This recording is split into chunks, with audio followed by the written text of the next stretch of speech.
ፉል ስታክ ዌብሳይት ዴቨሎፕመንት ምንድን ነው? ፉል ስታክ ዌብሳይት ዴቨሎፐር ለመባል 4 ስኪሎችን የሚያውቅ ሰው ፉል ስታክ ዌብሳይት ዴቨሎፐር እንለዋለን። 4ቱን ስኪሎች ለማስረዳት ያክል አንድ አይምሯችሁ ውስጥ ያለ ሬስቶራንት ወይም ካፌ አስዩም አድርጉ። ሬስቶራንት ውስጥ ስትገቡ የምታዩቸው ነገሮች አሉ። ወንበሩ፣ ቴብሉ ወይም አጠቃላይ ቪዥዋሊ የምታዩት ነገር በሙሉ ዊ ኮል ኢት ፍሮንት ኤንድ እንለዋለን። እዛ ሬስቶራንት ውስጥ ከገባችሁ በኋላ አንድ ምግብ ማዘዝ ብትፈልጉ አስተናጋጁ ይመጣላችኋል።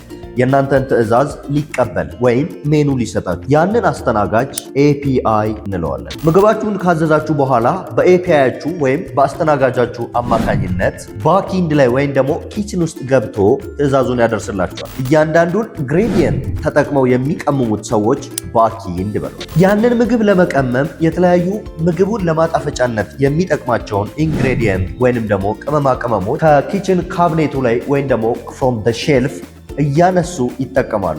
እነኛ ኢንግሬዲየንትስ የተቀመጡበት ቦታ ዴታቤዝ እንለዋለን። ስለዚህ አንድ ሰው ፉል ስታክ ዌብሳይት ዴቨሎፐር የሚያስብለው 4ቱን ነገሮች ሲያውቅ ነው። ፍሮንት ኤንድ፣ ባክ ኤንድ፣ ኤፒአይ፣ ዴታቤዝ።